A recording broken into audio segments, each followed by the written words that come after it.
Christ Superstar. Do you think? Wait. In the hell do you think? That's not the lyrics? No, it might be. It can be the lyrics now. I think. It's a real missed opportunity that no, like department store or anything ever used like Jesus Christ Superstore as their jingle. I think so. It was absolutely a missed opportunity. Maybe Kmart could have done something with that. But that'd be like a good name for a Catholic supply store, Jesus Christ Superstore, right? Yeah, or like those Catholic bookstores that pop up all over the place. Like you can get chasubles. How do those places stay in business? That's what I want to know. I think they're a front for the Italian mafia. I don't actually know. You know what I always loved is how like in the 90s, you'd go into a Catholic bookstore and they would have the same spa kiosk as like New Age stores, but it would be like all Gregorian chant. And I would be like, as a kid, like, why are you scared of the Natural Wonder store, but the Catholic bookstore is okay? They're throwing off the same vibes. I guess we'll never know. We'll never know. Welcome to Morally Offensive, the podcast that doesn't know how to love him.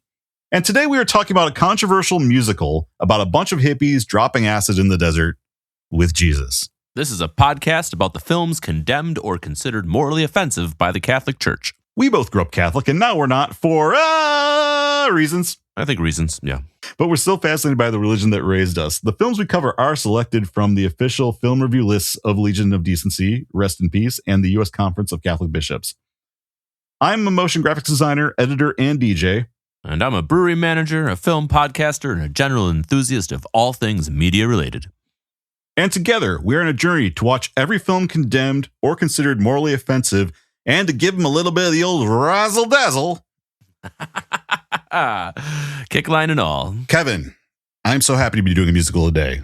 Our second musical of the show so far, I think. I'm so happy to be doing a musical with you and to be doing a second musical and back at it again for this festive season.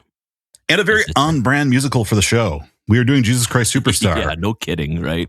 Like I think our guests knew this was coming, right? It had to have been a circumstance. Honestly, this was one of those where I'm like, I know who I have in my back pocket for guests. I know who I want to get on. I know who I like hanging out with. Orion and I both go back to being on the Edmund Fitzgerald together back in 1976. There we were. Oh, man, you're the survivors, the lone survivors of the wreck. The storm was coming in. I would like to introduce to the show Orion Couling, a longtime friend from my theater days. He's an actor, director, a disability filmmaker, tall ship captain and sailor, stuntman, tour guide, agent of whimsy, and co-host of the paranormal podcast Shadow Carriers. He's also played the role of Judas in a musical theater production of Jesus Christ Superstar. Orion, welcome to the show. Oh, so glad to be here with you guys. This is very exciting. Man, what a heck of an intro. Well, thanks, man. I do a lot of weird things. I call myself eclectically employed. Color me jealous. That sounds fantastic. That sounds like a really good time. We've been on I think we were on a tall ship together and you were dressed as a pirate for the release of Pirates 4. Sounds about right. Yeah. Out of Navy Pier, we did that. And it was foggy. And I think we were shooting cannons at another boat. Yeah, it's called a battle sail. It's basically playing guns with other boats. It's a lot of fun. I used to pirate sailboats as a Boy Scout counselor. We would send kids out and they'd be like, all right, go get that other sailboat. They'd swim across, they'd pull the dagger board out, flip the thing over, and har! And as they capsize the boats. So yeah, pretty much the same thing. Classic Boy Scouts. Classic Boy Scouts. There you go. Orion, let me ask you, you're on this show. What is your background with either Catholicism or Christianity? I believe your background is a little less Catholic, a little more Christian. Yeah. So Protestant evangelical. The goal was to become a youth minister when I was leaving high school. That was the plan. Go to theater school, become good at theater, become a youth minister. And then I left all versions of Christianity and run around the livelihood now, comfortably agnostic. Enjoying all the good vibes and wonder at the whole mystery of it all. But I definitely am not part of any particular religion anymore. However, really raised in the hardcore Protestant evangelical faith. So made to go out and testify and lead prayer services and gather people towards the flock, as it were. A lot of Dr. Dobson, I imagine, in your youth. Oh my gosh. So many tales from Dr. Dobson and Focus in the Family and all that stuff. It's one of those things that we were raised kind of middle ground Methodist, but then I realized that the church across the way in Kinchlow, Michigan had a praise band and they had better communion wafers. They had real bread. I was like, wow. See you later, Methodist. Yeah, and jumped over there and got down with my speaking in tongues and prophesizing and all that kind of good stuff. So I know that you've had some similar walks, Bill, with speaking in tongues and whatnot. But it's a big deal. You know, high energy, full commitment. Still an absolute metric ton of shame. So there's some similarities, some things that we can pull into. We were both raised on Dobson and Focus on the Family too, which is wild. It's something I'm still unpacking because so many Catholics you talk to say, you know, like, we didn't do the Dobson thing. The Catholics didn't do that. And I go, I don't know. The Catholics where I grew up did. It was because I think it was the radio, man. I really feel like it was just so much of that radio broadcasting because it didn't matter. You could turn it on no matter what denomination you were. You turned that on and kind of focused on his message, right? And totally the church. Yeah. And I remember there wasn't Catholic radio at the time. So when Catholic radio came around, Tom Monahan of Domino's Pizza helped finance the first big Catholic radio station in the Detroit area called Ave Maria Radio. So like, I know we switched from like the Protestant channel in the mid 90s over to the AM station that was Catholic radio. And that was kind of connected to Opus Dei and all that weird stuff. So we went from like Dobson and all that crap to the more Catholic version of conservatism, because I mean, it was weird because I went to a pretty normal Catholic church and my Catholic high school was super normal. We got a good education there. And I honestly, literally still donate to my Catholic high school because I value that education and what they did to teach us how to think and reason and the education that I received there. But I do think somehow I grew up in a type of high control Catholicism that had a lot in common with evangelicalism, and I still don't completely understand it. From what I understand from other people who were deeper in it, it had something to do with the presence of the charismatic movement in Southeast Michigan, and and I know my grandmother was deep in the charismatic movement, so like that explains it to me. I got baptized in the Spirit as a young adult. I got talked into it, and I think that's where the connection is. So it's something I'm going to be unpacking probably episode to episode on here as I find out more stuff. I mean, that makes a lot of sense to me. You know, I also think that what was the youth programming they had? It was Adventures in Odyssey. Adventures in Odyssey. Thank you. Yes. Oh my God. We had the cassettes for that. We listened to it in the car. The audio cassettes for those. You know, it was one of those things too that like my family was really, really looking for this Christian programming, but we weren't going to a Catholic school. We were a family without means. We were extremely poor. We had 2 years in Christian schools that were non-denominational Christian schools. But then we also were homeschooled for 2 years. And that was because really, I was a pretty dysfunctional student. I continue to be a dysfunctional student. So with my ADHD and all the other things, I'm also super passionate and I defy authority. And so you put me into a typical school environment, I'm going to bump against somebody. And so Christianity was how I became part of my identity was that. So when I was growing up in my senior years of high school, my junior and senior years, I was the guy leading the prayer services at the flagpole. I was the one leading the after school Bible studies. I was that kind of guy speaking at the giving testimony and testifying at the big prayer rallies in Marquette. They had a thing called Fire Up. Fire Up was in Marquette. We had to drive 3 hours over to Fire Up. Several thousand teenagers all there together listening to off-brand Christian rock bands and doing. Some of those were pretty good. Killer, right? DC Total talk. Eclipse of the Heart, skits, and making out in the hotel, and then getting really guilty about making out in the hotel. So yeah, that is the story. Was to make out in the hotel with shame. So on brand. That was a youth ski trip that happened. That's it. That's exactly it. So I think one of the things I've enjoyed about your podcast, Bill, is that I find a lot of similarities, even though we did not grow up in the same exact branch of faith. We were fed a lot of the same mythologies and dogmas and rituals, even though my first time ever going to a Catholic service at all was a funeral for my friend in high school. I'd never been to a Catholic church before because I was told that Catholics were not believers and that they were going to go to hell. And that was not my mom saying this. This was the church in general saying this to me, which is being wild because now I live in New Orleans, which is a dominant Catholic town.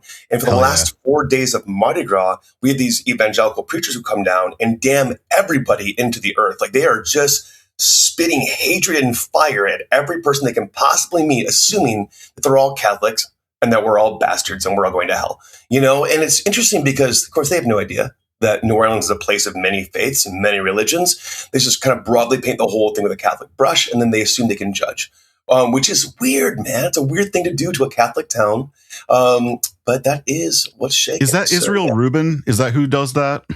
Oh, I don't know. I did lead a small protest this year. I bought a whole bunch of earplugs on bulk, and then I went down with anti-hateful signs and wore my free dad hugs shirt. And I gave out earplugs that they want you to be angry. They want to hurt you.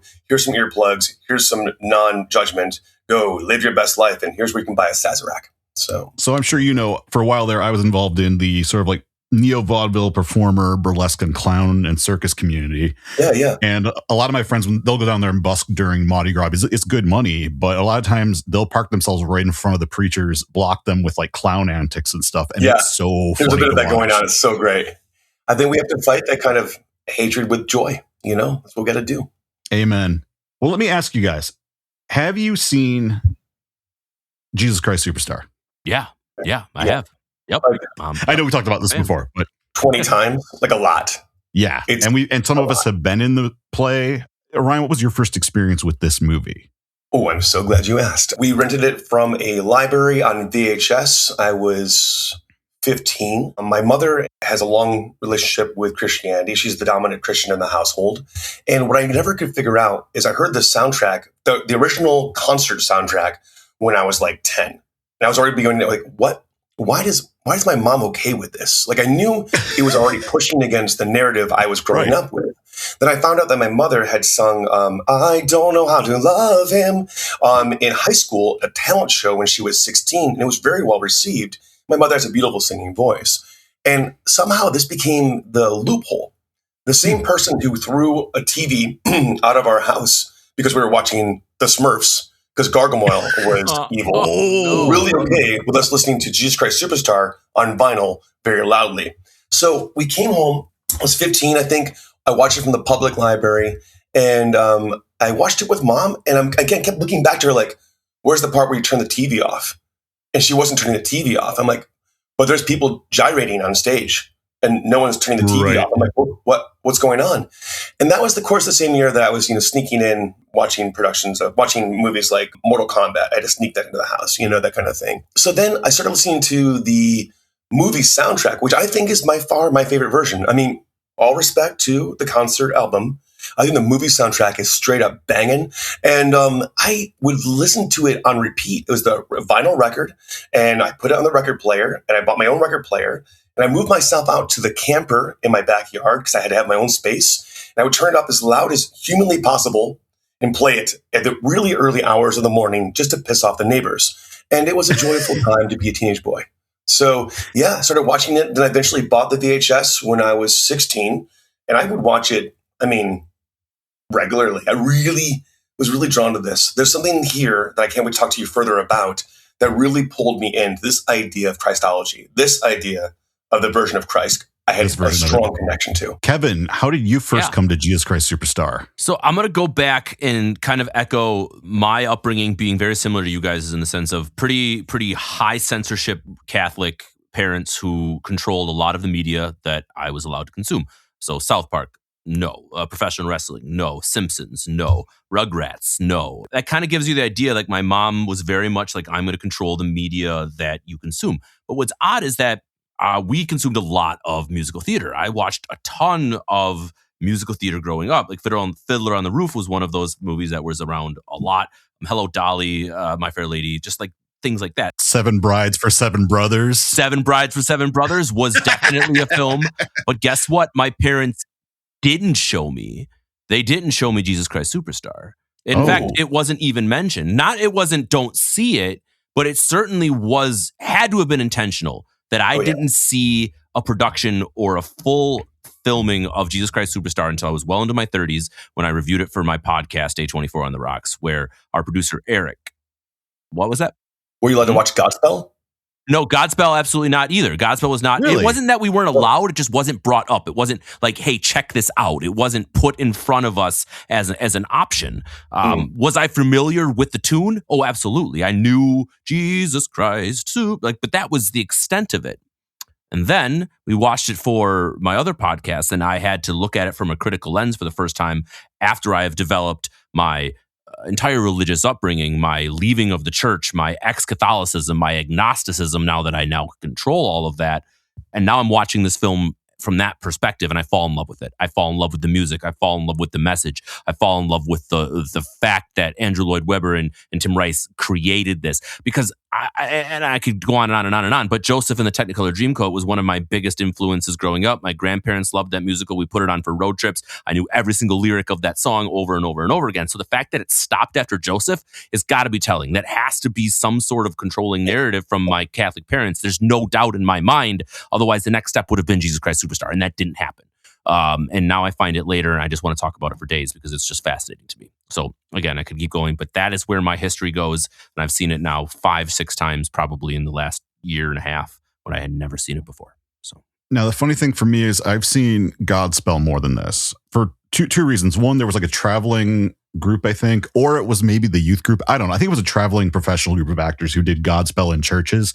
So I saw a stripped down version of Godspell in a church when I was really young. Shout out to St. Ephraim's in Sterling Heights, Michigan. Stripped down and rugged to its bare bones, Godspell. No yep, sex, exactly. No costumes, just art. My babysitter also did Godspell, so I saw her perform it at the high school by us that I would end up not going to, but it would have been my high school. And it was interesting because the perception of the shows was that I believe Godspell either did or did not. I think it did include the resurrection. It's either that or the high school version included the resurrection. The impression I got out of it at that age before I really read some of the critical analysis was that a lot of adults felt like Godspell was the more hopeful of the two because it was less really interrogating Jesus's human side and more of a kind of naive Jesus loves me type of musical, which it's still got some, I mean, Day by Day is a fucking banger. And, you know, Prepare Ye the Way of the Lord is a great song. So good. And music by Stephen Schwartz of Wicked fame, by the way. Mm-hmm, mm-hmm. So that was my exposure to Jesus, the musical first. And then JC Superstar, my mom played for me. But I didn't really see the movie or anything. I don't think until maybe college I started like actually listening to the record. And the reason why I listened to it were two names on the record. And that is Murray Head, who I thought was a new wave pop star. The song One Night in Bangkok, which I actually found out later was from a musical called Chess, written partially by ABBA, which is another story. But I got really excited about Ian Gillan from Deep Purple being on JC Superstar. And a really interesting, like, kind of like parallel between this and Deep Purple is that, you know, Ian Gillan's vocals on Gethsemane are so similar to the song Child in Time by Deep Purple, where he has an amazing vocal range. So that's kind of how I connected with it. So I'm more of team album over the soundtrack of the movie, but I'll talk about that later when we get into sound with this film.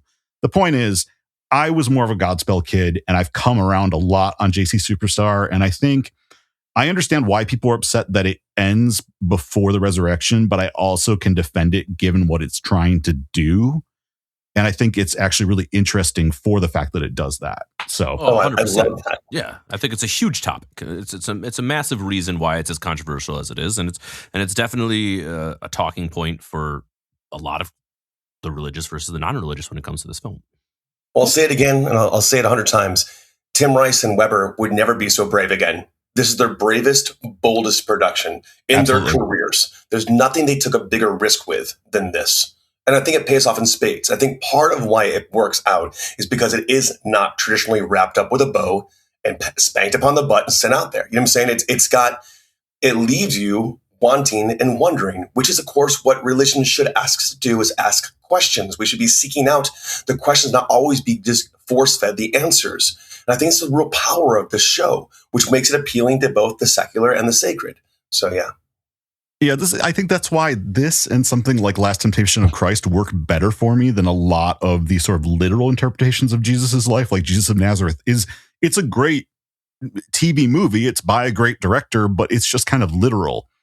And when we treat Jesus literally and the Gospels literally, I don't connect with it the same way as I do when it's more abstract and more questioning and examining, these characters as people. And I think that's way more fascinating. Well, and it's not necessarily an attack on the faith to do that, right? And it fits my personal journey better. Like, so for me as a viewer, like it fits my leaving of the church and looking at it from an abstract lookout now that I've left. So I enjoy it more personally from that perspective. But I also know plenty of Catholics and plenty of religious folks that use Jesus Christ Superstar as an annual watching during Easter every single season to celebrate the resurrection and celebrate the story of Jesus. So I think it fits both of those molds really, really well. And that's probably why it's so approachable, even, as long as it is later. Well, if it's Easter morning, I'm going to slap on some Sandy Patty, turn up some Sandy Patty real loud, and then we're going to switch to Jesus Christ Superstar, and we're going to get down with our pagan self. So it's going to be a morning like this, right into bum bum bam bam bam bam bam bam. Yeah, exactly. Like, dude, that bass line, like, come on. You can play that. On now. And Bill, you need to mix that when you next DJ. I'm serious. True story. I have some like instrumental versions of Heaven on Their Minds. There's some good like covers of that track out there that are funky as hell. So definitely worth checking out. Well, listen, let's get into it, guys. Before we really get into the synopsis of this movie, we do have some house cleaning, or rather housekeeping to do, not house cleaning. From the looks of your basement, Kevin, you have some house cleaning to do. I do. Look at this place. I wish you guys could see this right now. This would be a good time to jump out of here if you don't like spoilers. Before we start, we should probably get some things out of the way. When we talk about ratings on this show, we are not using the MPAA or age ratings. We're using the Catholic Film Review System. Historically, this comes from the Legion of Decency, which starting in the 1930s rated movies based on moral content. The system was very simple. A meant morally unobjectionable, B meant morally objectionable in part, and C meant condemned, as in do not see this film, go to a confessional, whip yourself with a scourge, and put on some burlap sacks and walk around barefoot in the streets. I'm riffing right now. Today, that tradition lives on through the United States Conference of Catholic Bishops, which uses a more detailed scale. A1 for general audiences, A2 for adults and adolescents, A3 for adults only, L for limited adult audiences, and O for morally offensive.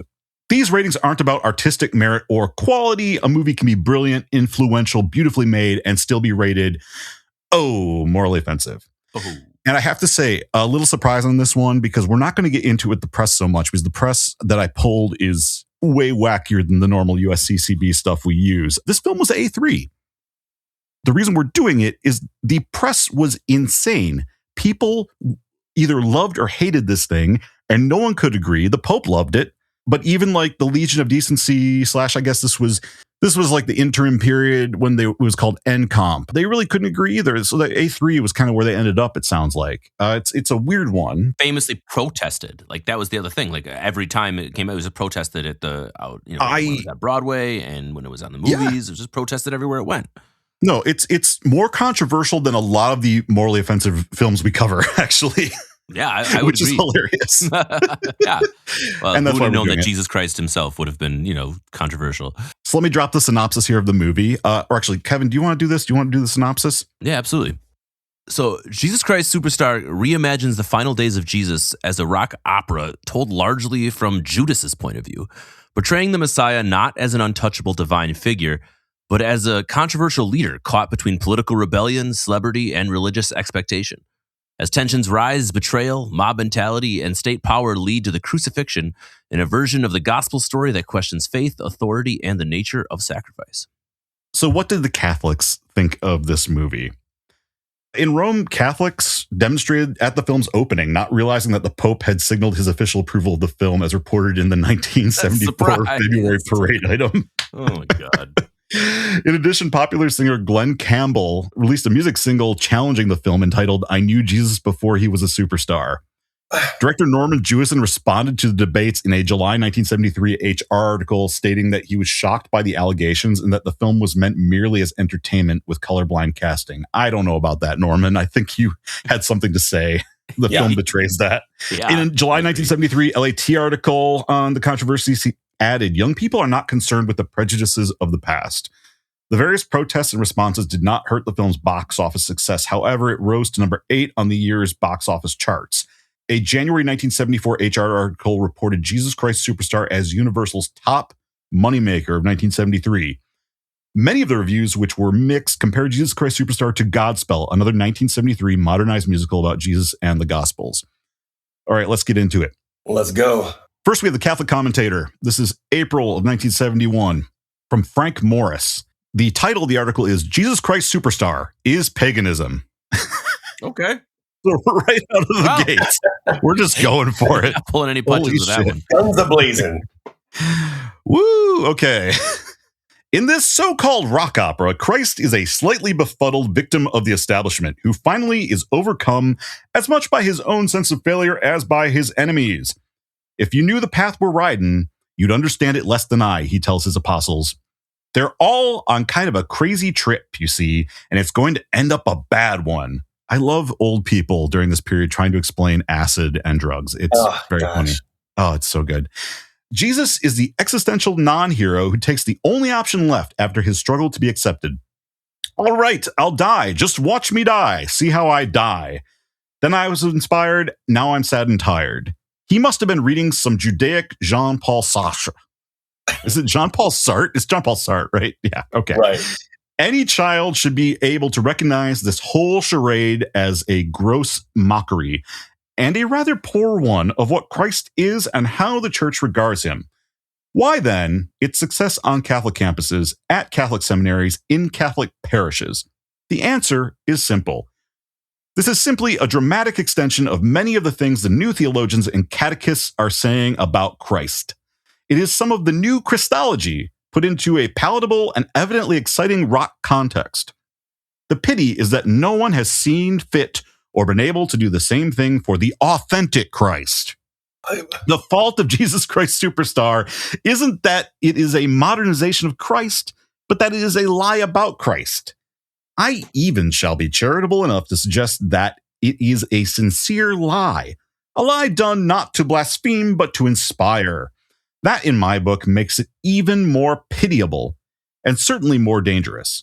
Almost every heresy about Christ has been sincere, started by zealous men. If young persons accept the Christ of Jesus Christ Superstar, it means they are being deprived of Christ, the Son of the living God. Salvation isn't going to come in the name of someone who died 2,000 years ago wishing he knew if it had all been worthwhile. It comes only in the name of Jesus who chose to suffer in order to bring eternal life in the resurrection. Christ became human in order to bring men to his heavenly Father. In order to do so, he had to, at the end, manifest his full divinity. The new thinkers and dramatists have it all backwards. They see Christ's divinity as keeping men from whatever is man's proper destiny, so they make whatever was divine in Christ to be simply human delusion. A cult of Christ is the proper term for it. It is the new paganism willing to accept Christ as one of the gods, just as the old paganism was willing to list him among the other gods of the pantheon. Wow. There's a lot going on there. Do we want to start with Jesus Christ Superstar's paganism, addressing that? Just like, can you imagine the audacity of a religion that assumed every pagan holiday, now denying that they have pagan roots? Right. He doesn't really suffice as a pagan deity, as it were. It's not a good blood sacrifice going on there. But when it comes down to it, like, it's just wildly ridiculous. And I understand that this magazine that this is pulled from was written for staunch believers in the idea of Christology, right? In the mythos of this religion, this faith. But you're going to hear me talk about this a lot during this. While I was a Christian, this bleeding, confused, desperate, overwhelmed Christ was so powerful to me because it afforded me the true reality of the human experience rather than the deity.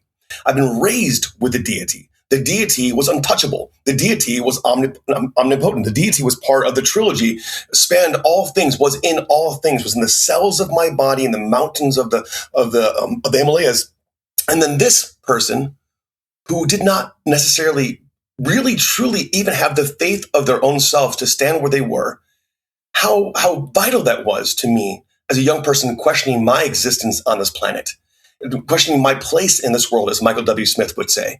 So this was so important to see a Christ who would sweat and bleed, who also probably wanted to and did make out with Mary, who possibly also wanted to and did make out with Judas. Like these ideas. Making out, not a sin. Making out, not a sin. I want to throw it out there. Point it out. Yeah. So when it comes down to it, like I was so desperate for this. I had already begun to circle the orbit of, begin to leaving the orbit of faith. I'd already begun to kind of moving my way. I was thinking for myself autonomously. I'd already started challenging the beliefs. I started going through the Bible and pulling out the parts that really did not stand up to scrutiny. And then to have this gentleman say with such authority that this version denies the true, authentic version of Christ, who are we to say the authentic version of Christ? I'm going off on a tangent here, but I was reading my last production of doing this, Reza Aslan's Zealot, about the historical Christ. What do we know about the idea of Christ? We know pretty much, historically speaking, nothing. So everything around this idea is an idea. When someone says, I have the authority, I am the definitive version of it, it staggers the mind to say that this version in this movie is somehow less than the version that we grew up with, who is not touchable, who is perfect in every way. I needed the sweat and the blood and the tears. Jesus is kind of like Socrates, where everything we know about him is from other people. Right.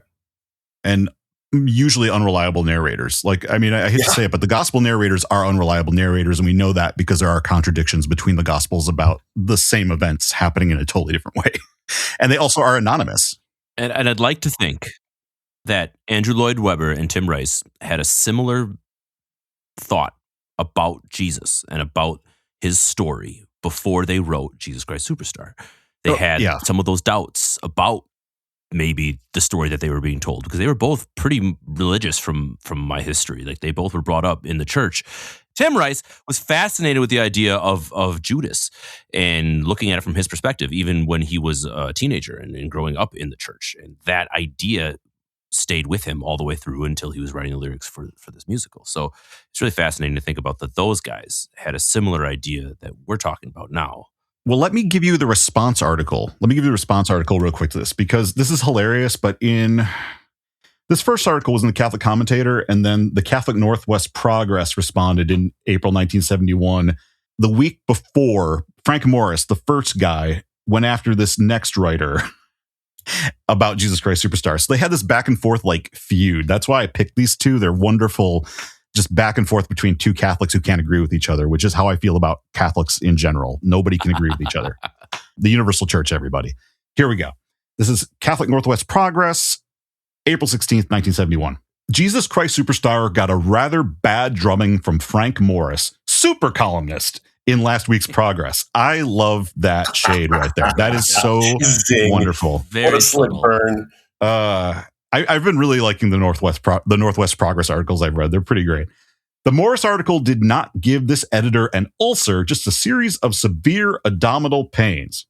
Morris is not the kind of writer who gets ulcers. He gives them away free to a large percentage of our readers. We have a great respect for Frank Morris. He's an articulate conservative with a consistent, well-reasoned point of view. Our conservative readers swear by him, and our liberal subscribers swear at him. He manages to raise the hackles on liberal and moderate necks, not so much by what he says as by the way he says it. If Jesus Christ Superstar is too human, Frank Morris, super columnist, is too divine. When you read Frank Morris's column, you have the distinct feeling that you are not dealing with opinion, but with revelation. But that's Frank. Whether you like him or not, he does make you think, and while you may not agree with his point of view, you would be a fool for dismissing his weekly inspirations as apocryphal. In a way, Progress readers ought to be grateful to Frank Morris for saying what he did about Jesus Christ Superstar. He has touched a very sensitive nerve. We sincerely hope that his indictment against this pop rock opera will become a springboard for some serious discussion in the Progress on the humanity and divinity of Jesus Christ. There are priests and teachers who use this pop opera in the teaching of religion in our Catholic schools. When some of the parents of these youngsters read Frank Morris last week, they went through the roof. Partly, we suspect, because they are sincere, well-instructed Catholics of a decade or two ago, sincerely concerned about the religious education of their children. God, not much has changed, huh? No. Yeah. My gosh. Like, that's still the argument, right? Yep. Partly, too, we suspect, because they're sick and tired of Jesus Christ Superstar blaring out of the stereo 24 hours a day. I mean, when you don't let them have Led Zeppelin albums, that's going to happen, guys. Exactly. I mean, right. Absolutely. Rock and roll will find a way. Rock and roll, the devil's music.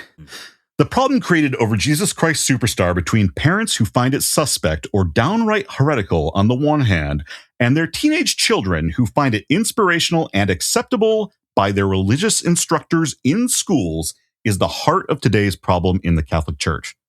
The children are being taught religion in school differently from the way their parents learned it, and so Christianity is becoming a divisive factor, pitting son against father, daughter against mother.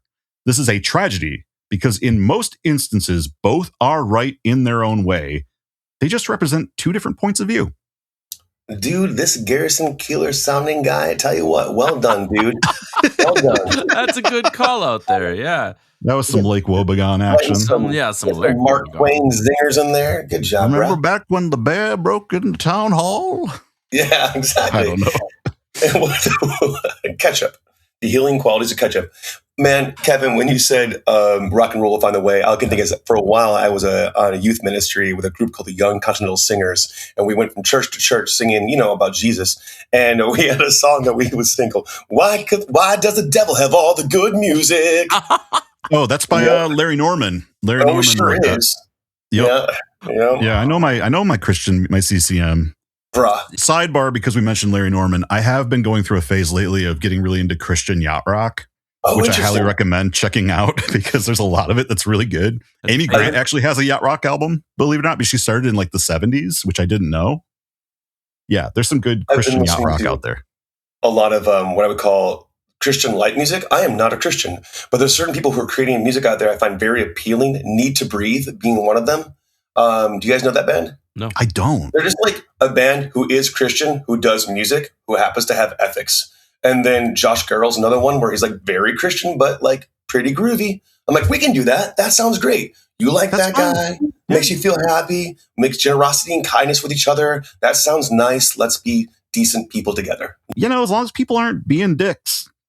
There you go. Or like, I loved the Newsboys in the 90s when they worked with Steve Taylor, for example. And then now they're just like a lame praise and worship band. But like just back in the day, man. Nudge. Yeah. No, like Take Me to Your Leader. That was a good era.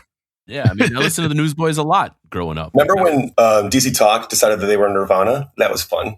Fun note, K-Max from DC Talk follows our account, by the way. Yeah, he does. Yeah, it's really funny. His content's great. Follow K-Max on Instagram and Threads, honestly. There was a point in my life when my mother was the only one who was allowed to determine what music I listened to, and that was all because of what music reviews were posted in, what's that magazine, Bill? Breakaway, man. Breakaway. Oh, Breakaway. If it wasn't in Breakaway, I wasn't allowed to listen to it. It's so weird that we grew up on Breakaway, too. How did that happen? Anyway. Magazine sales, buddy. That's how it happened. Physical media. And this show is unclonable. Like, this does not sound like anything else the Christian church was putting out. You know what I'm saying? Nothing sounded like this. Godspell did not sound like this. Joseph did not sound like this. You mentioned Led Zeppelin a few minutes ago. This is where this is just living here. It's living on the rugged edge of rock. Going back to, you will never see or hear Weber doing this again. Even at his rockiest in Phantom, he doesn't come close to the edge he holds on this particular music. Phantom sounds sterile at times, which kind of bothers me because, like, I love Phantom. Don't come at me, Phantom fans. To be very clear, we love Phantom. We love Phantom. Sometimes the production on Broadway musicals, when they're trying to be edgy, it doesn't go far enough. And I'm like, you should have hired like a rock producer on some of these because the albums of JC Superstar sound, at least the initial album sounds really good. I have so many qualms with the movie, and again, I'll talk about that later. The original album and even this movie do sound so rocky, like they're just going for it. And later, he's really in musical theater land. This is like he's really taking chances with the performances here. Here's my thought on this, and I'll be quick about it. Like, they had to have known that they were writing something that had a snowball's chance in hell of actually succeeding because of the subject matter itself and being told by their family and friends, "What are you doing?" By told multiple people in their recording labels, and it took a while for them to even get picked up after they had wrote the majority of Jesus Christ Superstar. That freedom of like knowing reckless abandon, like just figure it out and just go and see what happens, had to have been a major reason why this was so successful. Just that. Yeah, I mean, we know all about that, Kevin. Yeah. I mean, me just leaking this onto your Facebook wall without you telling your mom was fun. Yeah. Surprise. She's got to find out sometime. I don't know if my mom knows or not. My mom's going to love this because she's really evolved. Well, that's amazing. Yeah. My mom has gone from being so tightly conservative Christian to being super open and welcoming to all religions and all faiths. She's going to freaking love this episode, guys. I love that. We love those stories. We love people changing and growing and evolving. Mm-hmm. That is fantastic. Absolutely. I love hearing that. Now, another take on JC Superstar from the Catholics is that this is a good musical, but also built on a lie. So we're going to examine that next. This is from May 13th, 1971 in the Clarion Herald, a publication that often makes it on our show. Nothing I have written in recent years drew more response, almost all hostile, than what I had to say about Jesus Christ Superstar. What was wrong if Mary Magdalene had a moment of sexual temptation before Christ? Well, it would be what we once would have called corny, inserted for sensation's sake, since there is not the slightest hint of such a thing in the gospel. But my main objection to the role of Saint Mary Magdalene was that Christ seemed to have succumbed to her temptation to think of himself rather than his mission. The quote, "And I think I shall sleep well tonight, let the world turn without me tonight." That approaches blasphemy. Why are you not happy that our children are listening to something about Christ? It would be better they listened to nothing about him than a lie, unless that lie were used to teach them the truth. How many parents, teachers, and commentators are using the lie that is Superstar to teach the truth that is the Gospels? I think we all have feelings about this, so let's unpack this a little bit. Jeez, come on. The lie that is Superstar? Really? It's also not really corny because it's very clear there's affection between him and Mary in the Gospels. I mean, maybe more so in, and I want to get this right, which is Luke the more, is that the more kind of emotionally connected gospel? I'm trying to remember. Yeah, it's the one that has more of the pathos. Yeah, I thought so. And I know John's is more mystical. I always mix this up in my head. I apologize. I was a lector, and then I kind of wiped a lot of that out of my head when I started deconstructing, and now I'm kind of embracing my knowledge of that again. For real. But yeah, I mean, there is that in there. And the thing about it is it's not always obvious due to modern English translations from the old text and us not understanding the cultural context of certain actions of characters in the Bible, of certain words and how they were used, what they meant. And also this idea that like affection has to be shown so obviously and vulgarly. I mean, the simple action in this of wiping his face. Yeah. She does, and she also wipes his feet as well. There's this physical contact there, She part of the story is she cleans his feet for him, which is a ritual that certain Christians still do, to this day. So I think it's interesting. That doesn't mean they have romantic interest, but that Mary Magdalene, is in the Bible itself has no reference to being any sort of the representation that she gets later as being as a prostitute or a hooker or any of those things. Like it's not until the church decides to deem that for their own purposes later in Pope Gregory, I think, has a treatise where he basically is the first one to say Mary Magdalene might have been a lady of sin, as the Bible says. But for the most part, like I think that segue is something that is created for the sake of controversy, and then they use it here, obviously. In the movie, one of my favorite parts of Act 1 is right after the confrontation, right in this moment here they're discussing, right? Well, a woman, your fine ointment, brand new and expensive, should have been saved for the poor, right? That whole part, they have a big fight. And at the very end of the blow-up between the three of them, right, there is a part where they clasp arms, Christ and Mary and Jesus, all kind of do a triangle moment back and forth. And you can see the same intention of pain, of a friend who used to be your very best friend in the whole world who doesn't quite understand you anymore. And he gives a very similar look to Mary. His look to Mary isn't a look of like, let's go bone. His look to Mary is, you don't quite get this either. And I don't know how to bridge from where you are to where I am. And though I think of you softly, with kindness in my heart, I guess what I'm getting from the interpretation of Ted Neely's version of Jesus, you also are just you're missing the boat the same way that Judas is in a different way, right? Like, and it's such a beautiful moment because after a very large confrontation between the three of them in the cave, there's this very soft touch and this very meaningful eye contact that I cherish it. And the idea that somehow this is a lie, that somehow this is, going back to the other guy, dangerous. Wow, man, like you misunderstand your opportunities here. To say, here we live in a moment of reality, of true humanness.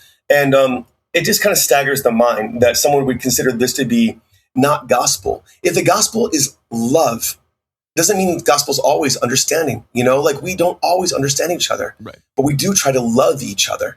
And sometimes love has to hold space when understanding cannot. Like sometimes you can't bridge the gap, but you can still love, Yeah, and to somehow make it feel like it's all about the children. Like how think about the children in this circumstance. Like I feel like the children this is the story that they need to hear from the youngest age. It's like, I don't know about you guys, but growing up, when I thought about the Passion of the Christ and acting out the stations and being the role of Jesus, the idea that he was human and scared and suffering was very real to me. I think that Jesus Christ Superstar does a great job of making that human emotion that comes through subtly in the scripture, make it really, really prominent. And I just love this for that. But I remember growing up and thinking that Jesus did have that human element to him. And maybe that was the youth. Maybe that was my ability to kind of look at it from just the outside perspective. But I think that Jesus Christ Superstar tapped into something that I already had. And to say that you shouldn't give that to the children just blows my mind. And like... I was going to say, having been a lector, something I try to do, because I have theater training, is I would always try to, I wouldn't normally be reading Jesus's words. It depends. It's usually Paul or Peter, or I'm reading the Old Testament, right? Or both. But I always tried to think about, like, what are they trying to say in this? I did my prep. What are they trying to say in this section of scripture? And like, and then think about how you would actually say this in real life. And I really put a lot of inflection into like thinking about like, how is Isaiah saying this, right? How is Elijah saying this? And I think a lot of priests, if you don't have a priest with that kind of training, you're not getting a read of the gospel every week that comes off as having a very relevant contemporary meaning. And something like this movie does that, right? It does the thing that like the gospel reading can't do for you if your priest isn't like engaged in it. First thing, I'm really enjoying hearing these parallels because, as somebody who wrote sermons and led prayer and Bible studies, I just need to, I'm like, oh yeah, there we are. But the thing is this for me, as I want to go back to this particular thing about Mary, right? Yeah. And being concerned that they have this, what they say, said it was atrocious blasphemy, but corny. First thing, corny is strange to apply that word to sexy. Because Oklahoma is corny, even though Oklahoma has some really problematic subject matters, right? State Fair, I'm as restless as a willow in a windstorm. That's corny, okay? I'm just a lonesome polecat. That's corny. Her going, I don't know how to love him. That's not corny. That is right from the very chasm of her heart. Right? There's nothing corny about that at all. That's not going to be seen on a TV show. I don't know. It's like no. Corny is like, I'm just a girl who can't say no. Right? Exactly. And so to me, also as a teenager who had really aggressive hormones, like mom's here anyways, but she was there, so she knows. I was like a hornball, So the idea that sexuality was part of the experience, whether it was for guy or girl or whoever, whether it's pan or bi or non-binary, it didn't really matter. But the admission that there was sexuality involved possibly in the story did nothing but broaden the horizon and the appeal of this tale, Because if we were raised chaste, I don't know how you guys were raised. I was raised chaste, right? Just the idea of like, abstinence only, man. Sex ed means no sex. That was it. Right. The first time I ever made out with a girl, I think I was 13 or something like that. And it was a good, healthy makeout session. And I went home and I was physically sick for 2 days. I had the flu for 13. Yeah. Well, players got to play. But it's one of those things that I had such a difficult time because sexuality was part of me. And the thing I cared the most about in the whole world besides, anything was the church. I cared more about the church than anything in the world. And this thing told me that the slightest sexual urge was to be dismissed, to be subdued, to be ignored. and have a show where it says, hey, people have crushes and they have desire. There's nothing wrong with that. What a powerful thing. Certainly not corny. Yeah, it reminds me of this homily I remember really clearly from when I was young, of this priest being like, if you notice a woman on the street and pay attention to her, that's a sin and you need to go to confession. And I'm like 13 and I'm like, I am fucked. Better pluck out your own eyes, right? Yeah, I'm sure there was some realization in my life, like after my one confession, just being like, do I really have to keep doing this? And then that probably was part of that awakening. I'm talking to an old man who's probably like sexually repressed and about like the fact that I'm having sexual thoughts all the time. This can't be healthy for anyone involved. I mean, this podcast has helped me unpack a lot, but it's interesting looking back at all of it now. And just the stuff that I think about where I'm just like, oh my God. I couldn't date till I was 16, I right? was crucified, quote unquote, on stage in the live action teaching of the Stations of the Cross. Like, I have been in it as deep as But did it turn you on is the question. Did you get a boner? Yeah. Nope. Now mom's not going to listen to this podcast any longer. I'm so sorry, guys. Right? Yeah. You need me to cut that out so mom will listen? No. It's all good. It's all good. But I think that's the thing too. Hi, like, Mom. man, we were raised in the viscera. This religion is blood and bodies and pain and anguish. And if you don't understand the direct ties between this and the BDSM community, I don't know what to tell you. You know what I'm saying? I understand it very well. Yeah. And so that's the thing. Like, you raised us on this and expect us not to be horny? Come on now. Well, let's read the rest of these articles. We got to get into the movie. Yeah. This article is from Joseph Brieg from 13th of May, 1971. Obviously, the words for the rock music opera Jesus Christ Superstar were written by a man who does not believe that Jesus is God as well as man. Clearly, too, his acquaintance with the Gospels is superficial. Will faith come to the author in due time? God alone knows, for the faith is a divine gift. Jesus himself dramatized this truth about faith when, toward the end of his life, he put to his apostles the direct question, "Who do you say that I am?" When St. Peter responded, "You are the Christ, the Son of the living God," Jesus told him, "Flesh and blood has not revealed this to you, but my Father who is in heaven." As the old and wise saying goes, God writes straight with crooked lines. Put a pin in that real quick, guys. I want to talk about that in a second here. No kidding. Yeah. What? Pin has been put. Possibly Jesus Christ Superstar, superficial though it is, may call the Savior of the world to the attention of many who otherwise would have no interest in him. Now, this is just complete bullshit. I'm sorry. Mean, honestly, are you kidding me? Although I will say the beginning that obviously the words were written by a man who does not believe that Jesus is God as well as man. No, I agree. I think that Tim. Oh man, I don't know that I do. I don't know that I do. I think he's asking. I think he's okay. All right, that's a good question. Right, he's questioning it. I'm not saying he believes it 100%, but he is questioning it. But that also makes me want to throw this chair across the room too, because who is this person to judge someone else's mortal soul? And also, why does it even matter if we have a mortal soul? But this dude up on his high hill on his high chair, sitting down talking trash about my boy Andrew Lloyd Webber. Come on now, don't do that. You can't judge Andrew Webber like that. He's a knight, all right? Yes, you're not a knight, sir. Okay, Phantom. Yeah, and Love Never Dies. Oh yeah, and Love Never Dies. How dare you bring up Love Never Dies in this house? But gosh, man, let's do the crooked line thing. This is great. Yeah. So I wanted to point this out because the saying "God writes straight with crooked lines." This is the idea that is a frequent trope and cliche among Catholics, that God often uses flawed people to, promote his message or promote the gospel in the world. And I used to go along with this and be like, well, sure. Yeah. I mean, King David was, not great. Cut off some penises and, slept with a woman who wasn't his wife. Penises. A lot of penises. He cut off, read the Bible. You think I'm kidding, but reread the Old Testament. A lot of foreskins. That's a lot of missing penises. Sounds of dried apricots in a bag. But lately it's become particularly disgusting in the last decade because I frequently hear this used to defend literally everything Donald Trump has done. And people are still using it even after the Epstein files have dropped, even after he has invaded multiple countries. And then everything with immigration. I mean, where do you start? The attacks on the trans community and the gay community. So I hate this line. I really hate this cliche. I think it needs to die.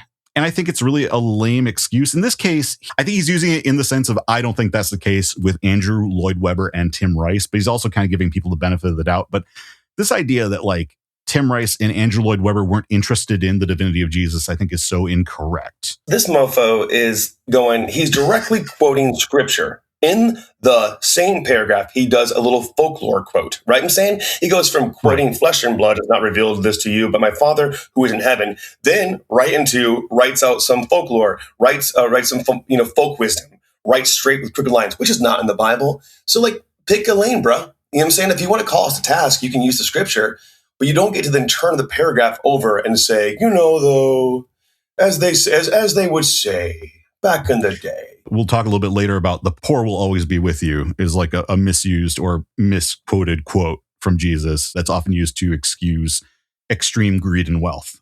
So and for me, the line for me excuses God's infallibility in his decision making, because if something bad happens, if some evil occurs and God allows that to happen, that's just God writing with crooked lines. You can't see the straight plan, but that just it happens. You just have to fully trust that. Ice is part of God's plan. You just can't see the vision. I can't get behind that. That's the blind faith that lost me personally and lost a lot of people too. It's just you can't just accept that because you can't see it. He's like Francis Ford Coppola. You just don't see the vision of Megalopolis. You just don't have the vision, the intelligence to understand it. Are you guys familiar with the Stephen Schwartz musical Children of Eden? I have heard of it. I'm not that familiar with it. One of the things that makes it super audacious is it basically says that God of the Old Testament is a Greek God, that he does make mistakes, that he has tantrums, and that he has to learn from his creation. Now, this makes some people super, super angry. Yeah, but Noah has to basically teach God how to be God. He's like, what if you didn't kill everybody when you have a bad day? What if you learned about letting go of your creation? And the version of Children of Eden by Stephen Schwartz of Godspell fame, parallel to this movie, was like the hardest part of being an adult is letting what you love go. So God, it's time for you to start acting like an adult, right? Which is such a wild thing to have the creator of Godspell put into music decades later, which I think is why that musical does not get played. It's why it doesn't get airtime, because it dares to question the supreme authority of the overall God character. I have many friends who are Jewish, and I'm still kind of like trying to understand the Jewish perspective, especially when you start talking about the different types of Judaism. You have like very traditional Orthodox Judaism, and then you have Reform Judaism. It feels very Jewish to me, honestly, because if you think about it, the New Testament is not part of like the canon of Jewish tradition or religion. But something I've learned over the years, the more I've dug into it, is the Jewish people who gave us the scriptures that we have as part of our Old Testament do not interpret these documents the same way we do, and have a very different relationship with the concept of God, the concept of death, the afterlife, all of it. And it's something like Christians just kind of railroad over and never talk about. Like they never really discuss it unless you're talking to like an intellectual who's willing to be open about that. But as kids, we didn't get any of that. So it's stuff I got as an adult from like Jewish friends, and then gradually trying to like understand it more on my own intellectually. And that feels, Stephen Schwartz is Jewish. So that actually scans for me that he would make something like that, because there is more of a culture of interrogation and question asking in Judaism at large, from what I understand, versus Catholicism and Christianity, where there's a lot more emphasis on authoritarianism and obedience. And, at some point you just have to kind of shut up and accept the explanation. I love that perspective, because 3 of my legal God kids are Jewish, and I've gone to various bat mitzvahs and bar mitzvahs, and part of that is learning how to question your faith. You are taught to question your faith. You're taught to ask the hardest questions possible. That's something that I certainly did not have growing up. I certainly was not raised in an environment that said, please find the parts of the Bible that you especially do not like, and then ask those questions in front of a group of learned men, and then have them give you perspective, and then learn what you need to learn from that. That is not how I was raised. So, yeah. I have one last article I want to read, just because I'm trying to get better at presenting all of the sides of the Catholic argument for these things, because I am finding for many of these movies positive coverage. And I think it's important to take a condemned film or a controversial film and present the positive coverage. So Reverend Carl J. Pfeiffer, S.J., pops up a lot lately in some of my findings. And S.J. denotes his belonging to the Society of Jesus. This is the Jesuits, who I've famously said on this podcast multiple times, are historically very chill, at least in the 20th century and 21st century. You get into some murky waters when you go back further, but that's pretty much all Catholics. Here's his review. The old super question set to a modern beat. He's already trying to be hip and get on the kids' levels. He's going to rap with you, right? That's what's going on here. There has been much discussion of Jesus Christ Superstar. Some condemn it as blasphemous. Others wholeheartedly praise it. Whatever one's personal opinion of the music or the theology, there is no question about its wide popularity among people of all ages and beliefs. It seems to me that one reason for its popularity is that it touches squarely on the mystery of Jesus Christ. Don't get me wrong, only want to know, Jesus Christ, who are you? These words of the song Superstar express the haunting question of who Christ is and what difference he makes to men and women of our and every age. The rock opera comes to a head on the mystery of Christ. Somehow knowing him is important. Somehow there is the expectation that knowing him may help make sense out of life. The question, the puzzle, the fascination about him suggest that there is no more to him than is explained by his wisdom or charm. Jesus Christ Superstar challenges us to face the question Jesus asked his disciples, "Who do you say that I am?" With Peter, Christians believe he is the Son of the living God, the key that unlocks life's mystery. The appropriate response is found in the psalm after the first reading. If today you hear his voice, harden not your hearts. I like this review. I do too. I think this is a more reasoned review. It's what I would expect from the Jesuits. It's super hip. The Jesuits historically, famously, are interested in the intellect, in reasoning and interrogating truth. And that obviously is borne out here. This is a very thoughtful look at a piece of art. He's asking the question, like, what is this art trying to say, rather than immediately jumping to the conclusion that it's made by godless heathens who just want to insult Jesus, which I don't even know how you would come to that conclusion watching this movie or this musical. That's obviously not the intent of it. Are you familiar with Father Dugenet from the Great Lakes region? He's a Jesuit priest, colonial time period. A little bit. I know the name. I'm not as He familiar basically with him. came along to the Anishinaabe, and he's supposed to be like preaching the gospel. And then he translated the Bible into the Anishinaabe language. And then he's like, I think we're not really effective here. These people have a pretty strong idea of what they're doing with their lives. And I don't think these people are really pagans or sinners. I think we probably should. And then he got called back from the church. Like, get him out of there. That guy's lost his damn mind. No.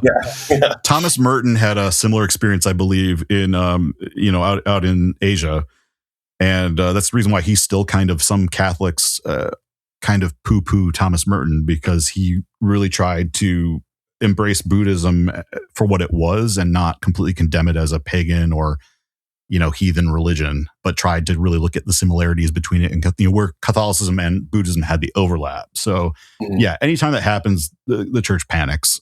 I like this review because he basically is like, it doesn't matter what your opinion is, you can't deny how popular this is among all ages and beliefs. And I think that's really the big thing about Superstar, is that it does transcend everything, and it's global, right, and it's impact is crazy. I love that ending quote too. If today you hear his voice, harden not your hearts. To me, this goes back to almost what you're saying about the whole if you can manipulate this text to support somebody like Trump, then you can also manipulate this text to support opening your heart to kindness. And to me, if the idea of Christ is sacrifice and neighborliness, if this is kind of when you boil this whole thing down to this idea of somebody who took their own life, was forced to take their life, or however you want to phrase that, to the sacrifice for humanity. If you hear this story and it affects you, don't harden your heart. And how many Christians do I know, unfortunately, who are involved with white nationalism, with Christian nationalism, who are using this to exactly that? All they're doing is hardening their hearts. They are not opening their hearts. They are hardening their hearts, right? And here we have a psalm saying, what if you don't do that? What if you soften your heart? What if you hear these words and find grace and breath in your body? And to me, man, what a great lesson to take away from this, from this. If this is what this guy came away from, I think that's a great response. Well, and what's funny about that is, like, that's the kind of psalm that if it were concocted as a piece of folk mass music, in the 70s and not from the Psalms, it could easily be written off as being woke boomer shit from right. a felt Banner acoustic guitar era and from some trads. So the fact that it's actually in the Bible is always interesting. The thing about responsorial psalms for me is that it always finds a message that you repeat 4 times, I think, in the Mass, and it's got to be pretty meaningful every time you do it. And that one right there, if today you hear this voice, harden not your hearts, I can hear in my head. Oh yeah, instantly. The melody. You hear his voice, harden not your hearts. Like it's crazy to me, but it's so. But you could also apply that in so many different ways. I mean, I don't know. It's interesting that I'm getting chills thinking about it, even though I haven't been to church in a decade. Look, that one's a banger. It's got a good melody. It's got a banger psalm to pull. Like, it's just a classic, man. Yeah. I've been digging into some of these. I'm going to talk about some bangers later, some church bangers later on in this episode. I mean, I led a big handful of those, right? So, by the end of the 60s, movie audiences were shifting toward grittier, youth-oriented films. You've got stuff like Easy Rider, The Graduate. You've got Midnight Cowboy, which we've covered. And expensive musicals like Dr. Dolittle and Hello, Dolly are not doing well. Like, they are struggling at the box office. And studios are becoming increasingly cautious about financing large-scale musical productions. Kevin, you may remember we read a Catholic article complaining about the fact that Hollywood no longer makes, quote, nice musicals, where they were complaining about Beyond the Valley of the Dolls. And we were like, if you're going to do that, maybe don't use Seven Brides for Seven Brothers as your example. Exactly. But it's they were complaining about it, not realizing the economics of like how Hollywood works and how like movie making works. Like, if it's not making money, they're not going to make it. So if you're not going to see My Fair Lady in its re-release, you're part of that problem. Like, and the thing is, like, a lot of times older people get upset that like the industry isn't aimed at them, but it's like, you're not going to see movies. Young people have disposable income, or at least did back in the day. I don't know about anymore, but like at the time, boomers had money to throw at going to the movies. So movies were shifting toward them. Now, at the same time on stage, Broadway, very different animal. Musical theater was evolving rapidly rather than fading. The late 60s and early 70s saw the rise of rock-influenced shows and more experimental storytelling, reflecting broader cultural shifts. Productions like Hair brought rock music, counterculture themes, and political commentary to Broadway, attracting much younger audiences who had pretty much ignored like the Oscar and Hammerstein stuff. Like, they were not into that. This is the environment in which Jesus Christ Superstar emerges. I actually, last night after the Oscars, I watched My Fair Lady with my wife just because we had found it. And I was like, I really want to watch like a musical from like just a few years before Hair and Jesus Christ Superstar to get myself in the headspace of like, right as the musical's about to die, what are we looking at? And it's wild how different going from JC Superstar over to My Fair Lady was. Like, it's day and night, and it's only like 6 or 7 years apart. Like, it's really tight. So it's crazy to see how seismic this shift was at this time. Now, at this time, Rice and Weber are meeting. This is 65. So around the time My Fair Lady's hitting cinemas, Rice and Weber are working on their first stuff together. They had an initial piece called The Likes of Us that never goes live, right? Never gets mounted, but they learned a lot from it. They gained early attention with a short pop cantata you may have heard of called Joseph and the Amazing Technicolor Dreamcoat. Now, I believe, Orion, you've worked on this show, correct? Yeah. I know it inside and out. I've directed it. One of the last big musicals I directed was this particular production. What staggers me about this show is this show directly parallels Godspell. You know what I'm saying? As far as like, it's poppy, it's fun, it's super singable. Every song you want to sing, the characters are cartoons. But even in the middle of it, there's the Close Every Door to Me, which is a super powerful song that'll rip your heart out of your chest and stomp on it. And then we're right back into pop silliness again, But it just staggers me that these are the same creators, You compare it's like in like the Hamlet part where you hold up a picture of the old king and Claudius, you're like, you did this, but you also did this. Like, what the deuce? These could not be any more different in tone, in feel. But what you do see is a real flexibility of musical composing. This guy can write anything. Let him do his work, And so I think he takes that bravery from that show and pushes the envelope forward in this next production, with JCSS.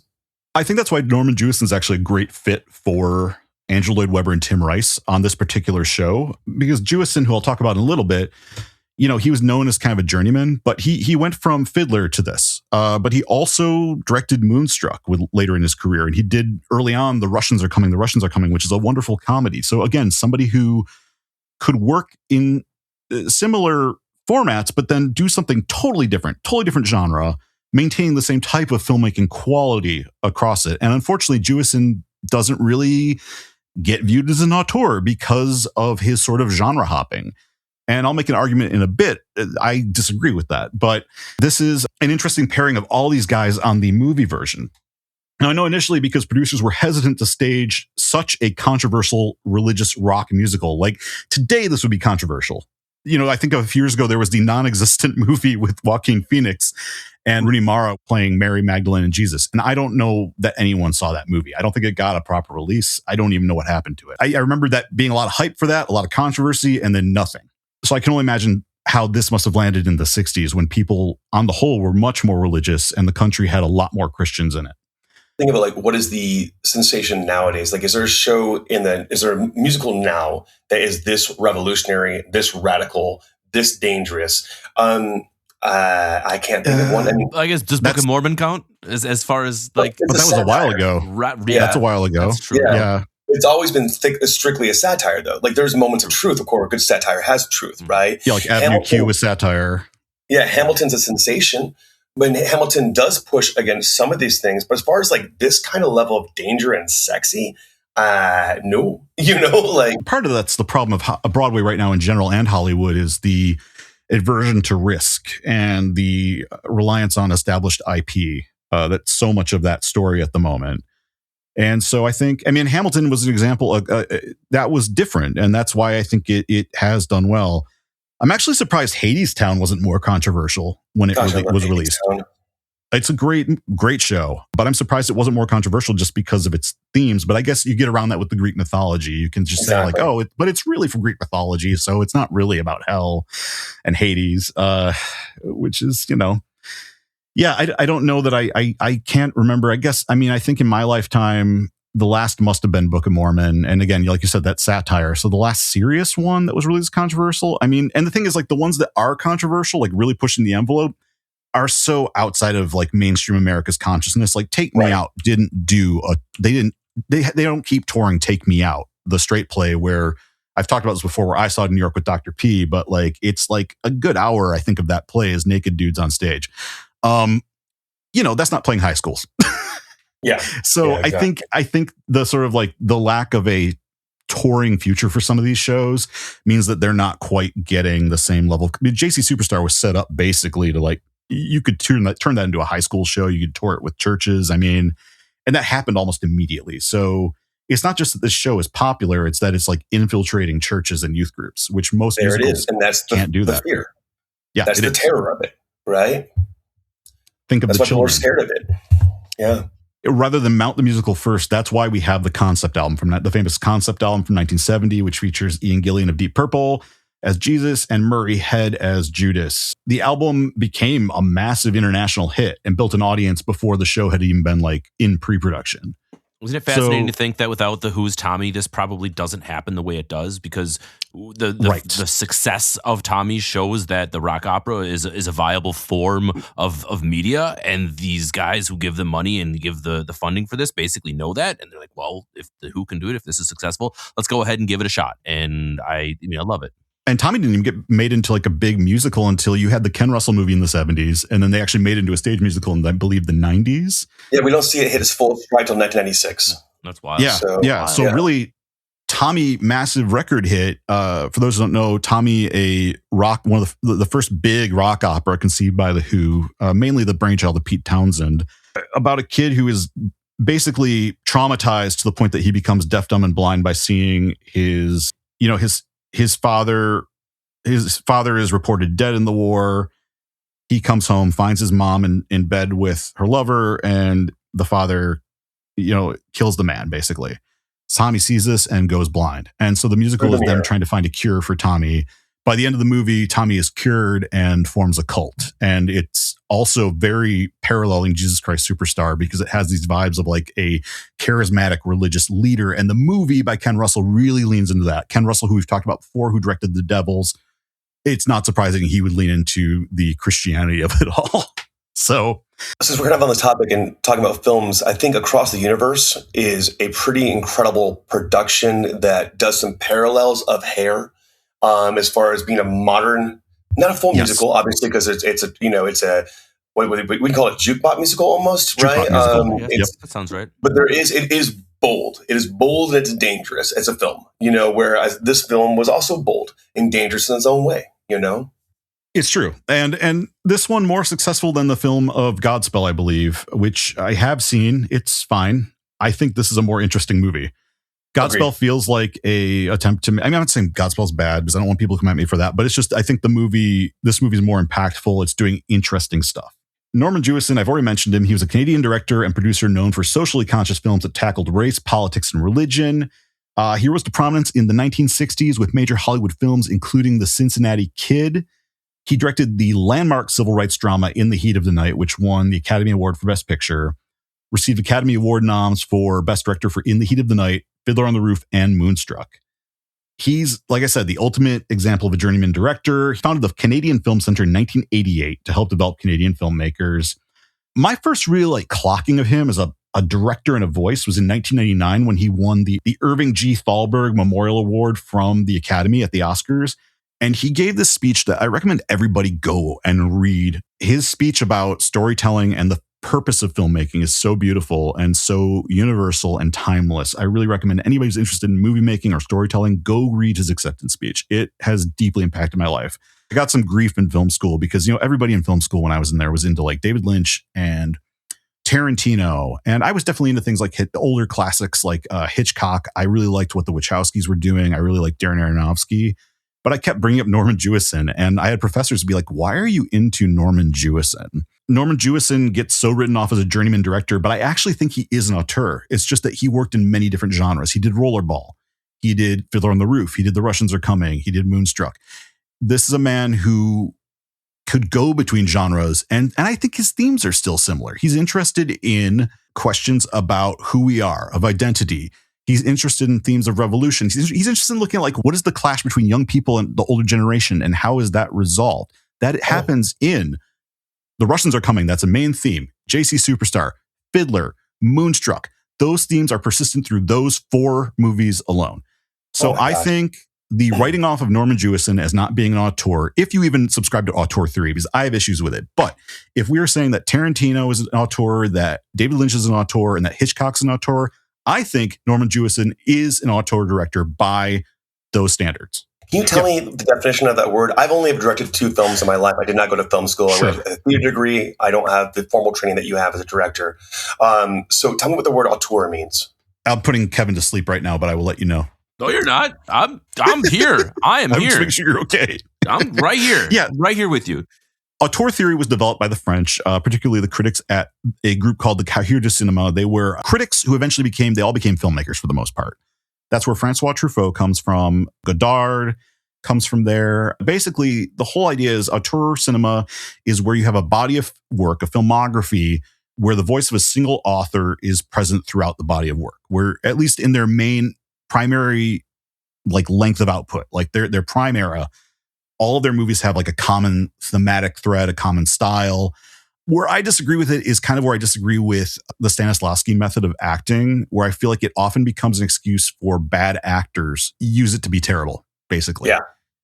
Or people in criticism use it to defend bad behavior because someone is an auteur director. I think of Kubrick in that is a great example of that. Kubrick's bad behavior is often excused because of his genius. And I think he was brilliant, but I don't think we need to overlook his faults either. Right. Just the idea because that's the way they are, or that's just who they are as a person, excuses all of that. I'm kind of with that bullshit. And I think sometimes the auteur stuff we're seeing is actually a consistent team of people working together. Now, some members may leave, some may leave and come back, but I do think a lot of times it is, if you look at the directors, they're bringing the same people with them. Ryan Coogler today falls under this, where he's using a lot of the same people over and over again. I do think Ryan Coogler does, under the principles of auteur theory, I would call him an auteur. But at the same time, I think a lot of that is due to his wisdom to surround himself with the right people again and again. And I think that's where you're also seeing the patterns. It's not just what he's interested in, it's what everyone around him is interested in. Similar to me, I'm thinking about Michael Flanagan would be something like that, where he brings the same team, the same crew into play every time. There's a theme, there's a definite theme to all of his work, moving in the same direction. Absolutely. I was going to say that I did not know this guy directed Fiddler on the Roof, which is another movie I have seen 150 times, right? Like so many times. We start looking at the way, not just the pacing, the timing, but the cinematography is very similar. There's like freeze frames and these interesting like washes and fades that happen and whatnot.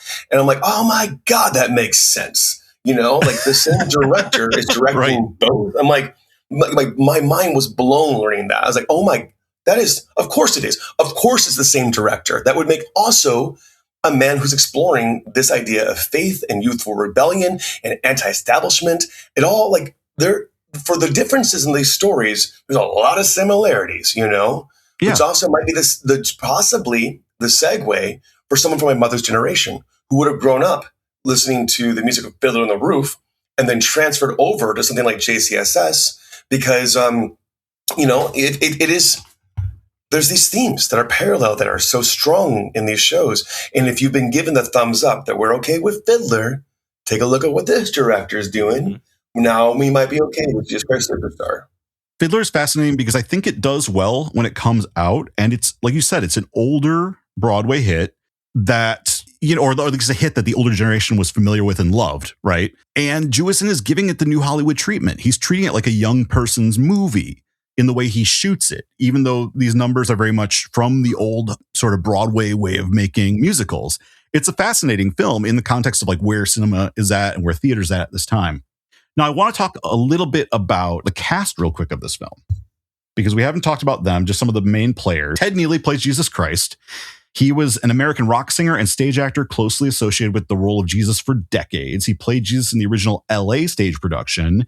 He became identified with the role and pretty much continued touring it on stage for years. He has some film roles. He's in Django Unchained and Hard Country. So he's in a Tarantino movie. Speaking of Tarantino, Carl Anderson plays Judas Iscariot. I think he is amazing in this movie. Oh, incredible. He was a soul and gospel singer whose performance as Judas is widely considered one of, if not the defining portrayal. Later on, he had a successful R&B career, including the duet Friends and Lovers with Gloria Loring that hit number 2 on the Billboard charts in 1986. He's also in Steven Spielberg's The Color Purple. Which is wild.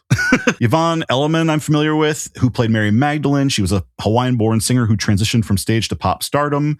She originated the role of Mary Magdalene in the stage production of Jesus Christ Superstar, the first one. She did the original version of If I Can't Have You, which was written by the Bee Gees, but they would not record theirs until later when they put it out as a B-side. So the version that is on the Saturday Night Fever soundtrack is her version. So that is Mary Magdalene singing If I Can't Have You, I don't want nobody, baby. How about I think we'd get hard pressed to find a more sincere version of this character. I think in all the productions I've seen, which is probably a dozen or two of this particular of Jesus Christ Superstar, she brings a sincerity of spirit that we really don't get again. We see people with a harder edge. We see people with a more, maybe even a little more sexy edge, but we don't see somebody who's so freaking sincere again, the way that she held sincerity in this part. Really remarkable performer. Yvonne Elliman was found accidentally by the cast and crew, was in the nightclub looking for someone else, and she happened to be singing, and they're like, wait a minute, who is this? And that's wild. Add her on stage.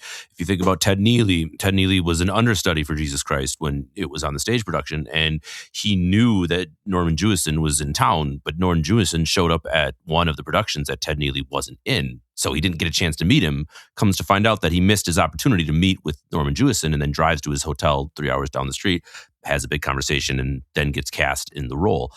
John Travolta actually also tried out for Jesus in this role. And Jewison then goes on to put him in Saturday Night Fever and launch his career because he saw him when he auditioned to Jesus Christ. So this cast comes together in, just like Bill said, just kind of the most eclectic way out of the norm. And it's just really, really cool to see Carl Anderson, right, as part of the original stage production. I love that Jesus Christ Superstar started with just the rock opera on stage with no acting, no staging, nothing. It was just 27 people on stage singing and doing their thing, 27 people in the pit doing the music, and that launched the entirety of the Broadway musical and everything that we see when we get to this movie. Ted Neely and Carl Anderson were in one of the last productions they were due. They did a big tour, a nationwide tour, before Carl Anderson passed on.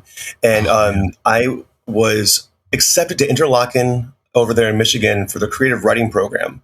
And they were performing that production at that night. So I had a campus tour, and I was so overwhelmed by that experience of that campus tour that I remember sitting in the car at the parking lot of Interlaken, listening to these two people. I wasn't watching the production. I don't know why I didn't watch. I think I just was having a neurospicy moment, and I had to hang out in my car for a while and listening to these guys who were on the soundtrack of the movie I loved, just crushing it and still hitting these notes. Was like, this is, decades and decades and decades later. Blew my freaking mind. And if you get a chance to watch, Ted Neely did one of the final productions he was part of, or has been part of. They were going on Broadway. They were in a premiere on Broadway, and he had not sung Garden of Gethsemane yet. He had not sung it, not in rehearsal, not in staging. The first time he sang it was an opening night on the premiere of the show, and he went out and did Garden of Gethsemane. And I was like, can you imagine the gall of like, I'm not going to sing this song. I will not give you this song until the day we open this show for a live audience. And I was like, I would have fired him as a director. I would have thrown him out of my theater. Then he came out and did it, and he tore the roof off the place. I'm like, well, I'm over here eating my words, like, my God, right. Man. So Barry Dennen plays Pontius Pilate. He was part of the original stage production of Jesus Christ Superstar. He appeared in The Shining. He's actually the other guy, the summer caretaker of the hotel. Yeah. He's like the guy who, he's one of the two guys sitting there with Jack Nicholson at the beginning when they're checking in. Yeah. And he's also in Fiddler on the Roof, the movie. So he was kind of a port over from Fiddler on the Roof. Barry Dennen's one of the only guys who is on all three of the original rock album, the stage production, and the film. And I think Von Elements. He's good. He's so good. I got no complaints. Bob Bingham plays Caiaphas. He's a bass singer, which this really impressed me the first time I heard this. I was like, this guy's got a deep voice. Like, I have kind of a low register, but man, that guy's all like, Jesus must die. Jesus must die. Yeah, it's hard to like hit Caiaphas. that. Yeah, he's got. God bless his abs. Good for him. That guy is cut. Those are some nice abs, and the costumes really show them off. He later moved largely away from acting and became a respected photographer. I looked into this. I believe he is in Tucson, Arizona. Josh Mostel, we know, played King Herod, but we know him as the son of Zero Mostel. Not only because he's the son of Zero Mostel, but it is a fun fact that Jewison goes from Fiddler, which was Tevye originally played by Zero Mostel in the original production, not in the movie. Now he's working with Zero Mostel's son. A lot of people our age may know Josh Mostel from his time working with Adam Sandler. Famously in Billy Madison, and I believe also, I think he might be in like some of his other early movies, like maybe Happy Gilmore, but I didn't have time to look into that. He is also in City Slickers. So he's a face you recognize as a character actor. I think some people confuse him with Wayne Knight, actually. I noticed that online. A lot of people are like, he looks a lot like Wayne Knight. Larry Marshall plays Simon Zealots. This was kind of cool to look into. Larry Marshall, a singer, stage performer, best known for his energetic performance of Simon Zealot in this musical, but he also played Cab Calloway in Francis Ford Coppola's The Cotton Club, which is pretty cool because Cab Calloway, I guess, loved his performance as Cab Calloway. And I went and watched a clip of it, and it's good. So if you want to see this guy like do some more stuff, definitely go check out at least like a YouTube clip of him as Cab Calloway in The Cotton Club. It's worth it. The movie itself, mixed returns, and they just released a new director's cut that's supposed to fix some of the issues, but I've heard it really doesn't fix too much. But worth watching some of the performances from that movie. Philip Tobis, after plays St. Peter in this, he actually goes on to play Paul Thomas in the adult film industry, goes on for over 500 credited titles as a director and an actor. He's in the Hall of Fame for adult film. He is actually very well respected in the adult film world. And that's all after he is St. Peter in Jesus Christ Superstar. What? Yep. Check it out. So I can't deny him that even once, twice, or three times. That's amazing. Yeah, I can't deny him. He's a good-looking feller. Good for him. Yeah. He found his niche. Look, the cock crowed, and he. I tell you what, sure did. Well, also, like, they don't plan his sexual chemistry. Judas, Jesus, got sexy vibes. Pilate, Jesus, sexy vibes. Mary, Jesus, sexy vibes. Peter, like, what's up, bro? No sexy vibes there at all. No sexy vibes. You didn't know he was hiding it. He was hiding those skills. He had bigger things ahead of him. I'm confused by your statement. So did he work under a pseudonym, Peter Thomas? Yeah. So Philip Tobis is his real name. And then when he got into the adult industry, his screen name is Paul Thomas. Well, that's got to be on purpose. He's like, I got Paul and Thomas. Call that Bible references into play. Yeah, he absolutely does that. There's no way he doesn't. Like, come on. Can you give us some titles, please? Like, what are some juicy titles from his career? And what's the best one? Like, did he do like a parody of Amadeus or something? Like, what did he do? I'm going to have to. Did he do like Cats and Phantom of the Opera, but the porn version? It looks like the new Behind the Green Door. The new Behind the Green Door. The Graduate XXS. Yes. Let's see. Live nude girls. It gets pretty worse from there. You don't want any more of what I'm looking at right now. Trust me. Well, you know what? That makes a lot of sense. I feel like all the sexual chemistry in this movie ended up on his mantle. Well, I'm glad St. Peter turned out to be a porn star. And on that note, for this episode, we're going to wrap it up. But Orion, what are you up to lately, and where can the people find you? Oh, goodness gracious me. You can find me on the podcast Shadow Carries. I'm the co-host of this podcast. It's a ghost story podcast. We're ghost-centric and empathy forward. And we have a great time on that. It's on all your podcasting feeds. Also, can find me in New Orleans. I lead tours down there on the Instagram handle Nollins_Crawlins. Nobody in New Orleans says that word like that. Nollins_Crawlins. And I'd love to have you come down and take a ghost tour with me and check out that podcast. I'm also here in Chicago pretty regularly doing Irish music with my Irish rock band.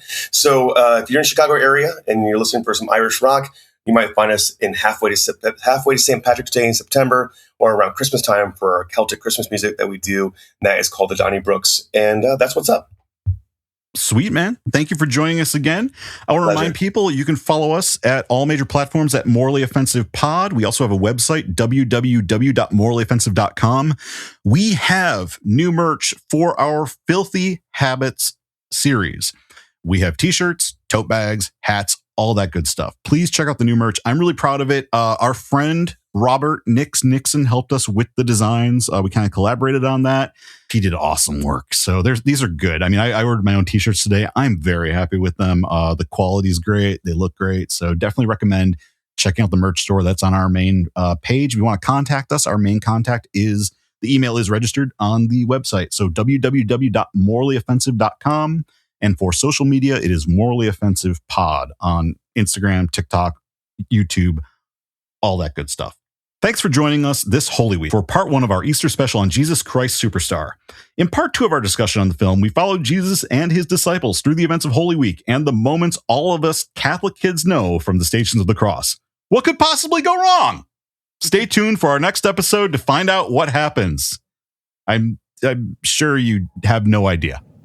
Thanks for listening. Tell me what's happening. Tell me what's happening. What's the buzz? What's happening? What's the buzz? Nice.